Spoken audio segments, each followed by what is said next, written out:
Summer holidays வந்தாச்சு, நம்ம GT ஹாலிடேஸும் வந்தாச்சு.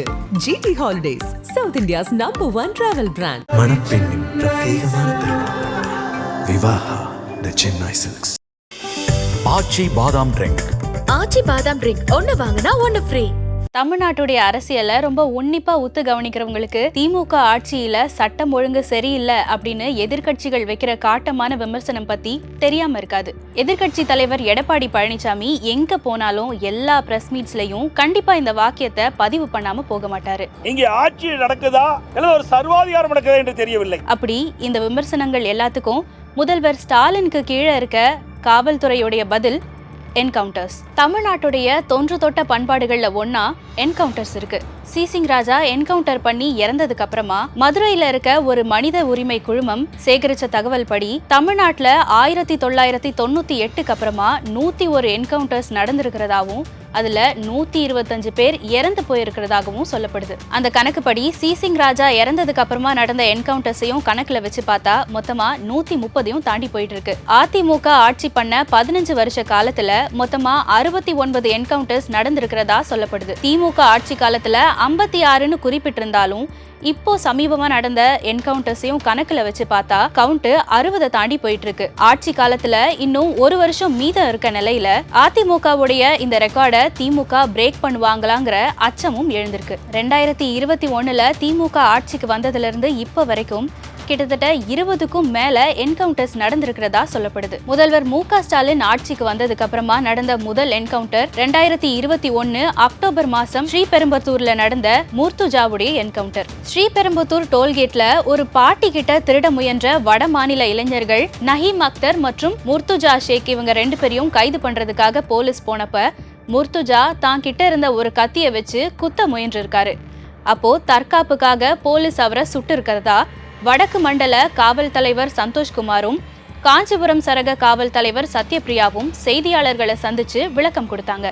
அதே ஆண்டு தனிப்படை போலீசாரால தேடப்பட்டு வந்த பிரபல ரவுடி துரைமுருகனை போலீசார் கைது பண்ண போகும்போது போலீஸ இவரு தாக்குனதுனால தற்காப்புக்காக இவரை என்கவுண்டர் பண்ணிருக்காங்க. 2022வது வருஷத்துல என்கவுண்டருடைய கவுண்ட்ஸ் அப்படியே டபுள் ஆச்சு. வருஷத்துடைய முதல் மாசத்திலேயே தினேஷ் மொய்தீன் அப்படின்னு 2 இளைஞர்கள் செங்கல்பட்டு காவல்துறையினர் மேல நாட்டு வெடிகுண்டு வீசினதா சொல்லி என்கவுண்டர் செய்யப்பட்டு கொல்லப்பட்டாங்க. கொல்லப்பட்ட 2 பேருமே செங்கல்பட்டுல பல சட்டவிரோத செயல்கள்ல ஈடுபட்டு வந்ததாகவும் ஏதோ ஒரு காதல் விவகாரத்தினால குண்டு வீசினதாகவும் காவல்துறையோட விசாரணையில தெரிய வந்திருக்கு. செங்கல்பட்டு மாவட்ட பொதுமக்களுக்கு நிலவி வந்த அச்சத்திற்கான ஒரு பதிலாகவே இந்த என்கவுண்டர் பார்க்கப்பட்டுச்சு. இந்த சம்பவம் நடந்து முடிஞ்சு 2 மாசத்துல பிரபல ரவுடி நீராவி முருகனை அரெஸ்ட் பண்றதுக்காக நெல்லை களக்காடு பகுதியில SI இசக்கி ராஜா உட்பட 3 காவலர்கள் சுத்தி வளைச்சப்போ அந்த 3 காவலர்களையும் நீராவி முருகன் வெட்ட முயற்சி பண்ணிருக்காரு. இதனால நீராவி முருகன் என்கவுண்டர் பண்ணி கொல்லப்பட்டாரு. ஆகஸ்ட் மாசம் சென்னை கூடுவாஞ்சேரியில போலீஸ் மேல நாட்டு வெடிகுண்டு வீச முயற்சி செஞ்சதா வினோத் ரமேஷ் அப்படிங்கிற 2 பேர் என்கவுண்டர் செய்யப்பட்டு கொல்லப்பட்டாங்க. அதே வருஷம் நவம்பர் மாசம் A+ குற்றவாளியும் பிரபல ரவுடியுமான கொம்பன் ஜெகன் சனமங்கலம் காட்டு பகுதியில வச்சு போலீசார வெட்ட முயற்சி செஞ்சதுனால கொம்பன் ஜெகன் என்கவுண்டர் செய்யப்பட்டு கொல்லப்பட்டிருக்காரு. இந்த என்கவுண்டர்ல பல சந்தேகங்களை எழுப்புனாங்க கொம்பன் ஜெகனுடைய மனைவி. கொம்பன் ஜெகனுடைய என்கவுண்டர் தான் இந்த மாதிரியான என்கவுண்டர்ஸ் எல்லாமே ஜோடிக்கப்பட்டவை தானா அப்படின்னு பொதுமக்கள் கிட்டையும் எதிர்கட்சியினர் கிட்டையும் ஒரு கேள்வியை எழுப்புச்சு. இதே மாதிரி 2023 டிசம்பர்லயும் காஞ்சிபுரத்தை சேர்ந்த ரகு என்கிற ரகுவரனும் பாஷா என்கிற அசேனும் என்கவுண்டர் செய்யப்பட்டு கொல்லப்பட்டாங்க. என்கவுண்டர் செய்யப்பட்ட 2 பேருமே கொஞ்ச நேரத்துக்கு முன்னாடி தான் காஞ்சிபுரத்துல நடு ரோட்ல வச்சு ஒரு நபரை பழிக்கு பழி வாங்குற விதத்துல கொலை செஞ்சாங்க அப்படின்னு சொல்லப்படுது. கொம்பன் ஜெகன் என்கவுண்டர்ல எழுப்பப்பட்ட எல்லா கேள்விகளும் இந்த என்கவுண்டர்லயும் எழுப்பப்பட்டுச்சு.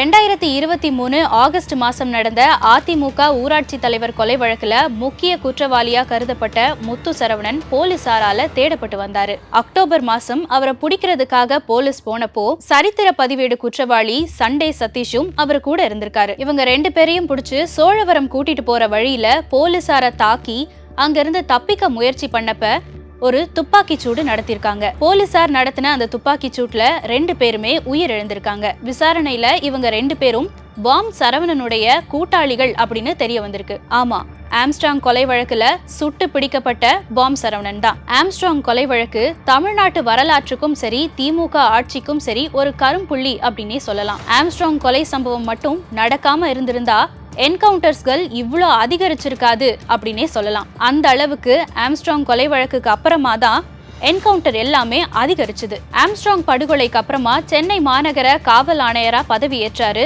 அருண் IPS. அவரு கொடுத்த முதல் பேட்டியே ஒரு பெரிய சர்ச்சையை கிளப்புச்சு. சென்னை மாநகரத்துல சட்டம் ஒழுங்க நிலைநாட்ட முன்னுரிமை அளிக்கப்படும், ரவுடிகளை கட்டுப்படுத்துறது தான் என்னுடைய முதல் பணியா இருக்கும், போலீஸ் அவங்களுடைய கடமையை ஒழுங்கா செஞ்சாலே குற்றங்கள் குறையும், ரவுடிகளுக்கு எந்த மொழியில பேசினா புரியுமோ அந்த மொழியில பேசப்படும் அப்படின்னு அவர் சொன்னப்போ ரவுடிகளுக்கு புரிஞ்ச மொழினா அவர் எதை சொல்றாரு அப்படிங்கிற கேள்வி எழுந்துச்சு. இது தொடர்பா மாநில மனித உரிமை ஆணையம் அருண் IPS நேர்ல ஆஜராக உத்தரவிட்டிருந்தாங்க. அருண் IPS சார்பா ஆஜரான மூத்த வழக்கறிஞர் வில்சன், சில ரவுடிகள் தெலுங்கு பேசுறவங்களா இருக்காங்க, அதனால அவங்களுடைய மொழியில பேசுறது அப்படிங்கிறது தப்பில்ல அப்படின்னு சொல்லி தன்னுடைய வாதத்தை முன் வச்சாரு.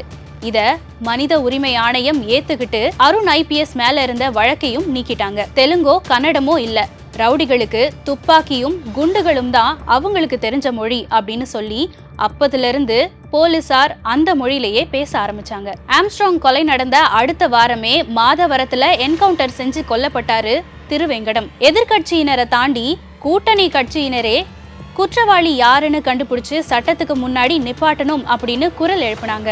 ஆனா எந்த பயனும் இல்ல அப்படின்னு சொல்ற அளவுக்கு என்கவுண்டர்ஸ் இன்னும் அதிகரிச்சது. ஆம்ஸ்ட்ராங் கொலை வழக்குல குற்றம் சாட்டப்பட்ட ஆற்காடு சுரேஷுடைய தம்பி பொன்னை பாலுவுக்கு என்கவுண்டர்ல இருந்து பாதுகாப்பு வேணும் அப்படின்னு கோரிக்கை மனு கொடுத்திருந்தாங்க பொன்னை பாலுவுடைய மனைவி. 2024 ஜூலை 11 சரித்திர பதிவேட்டு குற்றவாளி துரைசாமியுடைய என்கவுண்டர் நடந்துச்சு. வம்பை அப்படிங்கிற கிராமத்துல பதுங்கி இருந்த துரைசாமிய பிடிக்கிறதுக்காக போனப்ப துரைசாமி போலீசார அறிவாளால தாக்க முயற்சி செஞ்சிருக்காரு. அப்போ என்கவுண்டர் நடத்தப்பட்டுச்சு அப்படின்னு போலீசார் விளக்கம் கொடுத்திருக்காங்க. செப்டம்பர் 18 பல வருஷங்களா தேடப்பட்டு வந்த காக்காத்தோப்பு பாலாஜி சென்னை வியாசர்பாடியில என்கவுண்டர் செய்யப்பட்டு கொல்லப்பட்டாரு. பாலாஜி போலீசார துப்பாக்கியால சுட முயற்சி பண்ணாரு, இதனாலதான் என்கவுண்டர் நடந்துச்சு அப்படின்னு போலீசார் விளக்கம் கொடுத்திருந்தாங்க. இந்த என்கவுண்டர்ஸ் இதோட நிக்கல, சொல்ல போனா இங்க இருந்துதான் வேட்டையே ஆரம்பிச்சது. காக்காத்தோப்பு பாலாஜியோட என்கவுண்டர் நடந்து 4 நாட்கள்ல ஆம்ஸ்ட்ராங் கொலை வழக்குல தேடப்பட்டு வந்த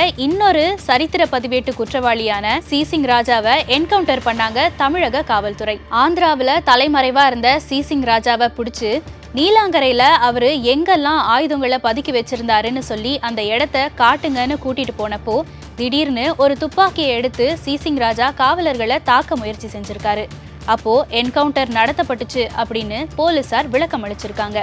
ஆனா சிசிங் ராஜாவுடைய மனைவி தன்னுடைய கணவர் திருந்தி வாழ்ந்துட்டு வந்ததாகவும் போலீசார் போலி என்கவுண்டரை நடத்திருக்கிறதாவும் கண்ணீர் மல்க சொன்னது பொதுமக்களுக்கும் எதிர்கட்சியினருக்கும் இன்னும் சந்தேகத்தை எழுப்புச்சு. சென்னையில நடந்த தொடர் செயின் பறிப்பு சம்பவங்களுடைய முக்கிய குற்றவாளியா இருந்த ஜாஃபர் குலாம் ஹுசைன் போலீசாரால என்கவுண்டர் செய்யப்பட்டு கொல்லப்பட்டாரு. இது நடந்து கொஞ்ச நாட்கள்லயே போலீசார தாக்குனதா சொல்லி மதுரையை சேர்ந்த சுபாஷ் சந்திர போஸ் அப்படிங்கிற 29 வயது குற்றவாளி என்கவுண்டர் செய்யப்பட்டு கொல்லப்பட்டாரு. இந்த என்கவுண்டர் நடந்த 2 நாள்ல கடலூரை சேர்ந்த மொட்டை விஜய் அப்படிங்கிற 20 வயசே ஆன குற்றவாளி என்கவுண்டர் செய்யப்பட்டு கொல்லப்பட்டாரு. இப்படி ஒரு என்கவுண்டர் நியூஸ்ல இருந்து மக்கள் வெளியில வர்றதுக்குள்ள இன்னொரு என்கவுண்டரை நடத்தி இதையே வாடிக்கையா நடத்திட்டு வராங்க தமிழ்நாடு காவல்துறை. தமிழ்நாட்டுல இருக்க எல்லா காவல் நிலையங்கள்லயும் கழிப்பறைகள் ரொம்ப வழுக்கலா தான் இருக்கு. குற்றவாளிகளை கையாள்றதுலயும் அவங்களுக்கு கிடைக்க வேண்டிய அடிப்படை உரிமைகளை கொண்டு போய் சேர்க்கறதுலயும்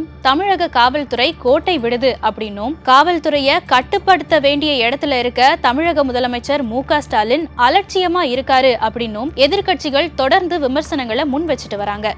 இதனால சட்டம் ஒழுங்க சரிப்படுத்துறதுக்கு சட்டத்தையே கையில எடுக்கணுமா அப்படிங்கிற கேள்வியும் எழுந்திருக்கு. என்கவுண்டர்ஸ் மாதிரியான எக்ஸ்ட்ரா ஜுடிஷியல் கில்லிங் உடைய இன்னொரு கோர முகம்தான் லாக்அப் டெத். குற்றத்துடைய தீவிர தன்மையை கருதி குற்றம் சாட்டப்பட்டவர்களுக்கு மாவு கட்டு போடப்பட்டிருந்துச்சுன்னா அதை கொண்டாடுறதுடைய நீட்சியாதான் என்கவுண்டர்ஸ் நடக்குது. சிசிங் ராஜா, திருவேங்கடம் இவங்க மாதிரியான ஆட்கள் எல்லாம் தப்பு செஞ்சவங்க தானே, அவங்க சாகிறதுல என்ன தப்பு இருக்கு அப்படின்னு கேட்டு நடத்தப்படுற என்கவுண்டர்ஸ்களை பொது சமூகம் ஈஸியா கடந்து போகிறதுக்கும் சாத்தான்குளத்துல 2 அப்பாவிகள் காவல் நிலையத்துல வச்சு இறந்ததுக்கும் தொடர்பு இருக்கு. அரசு, சமூகம், காவல்துறை அப்படின்னு எல்லா தரப்புல இருந்தும் மாற்றம் தேவைப்படுது. ஆனா இந்த மாற்றங்கள் உண்டாகிற வரைக்கும் என்கவுண்டர்ஸ் நடந்ததா வர செய்திகளை தடுக்கிறதுக்கான வழிகள் கண்ணு கெட்டுற தூரம் வரைக்கும் இல்ல.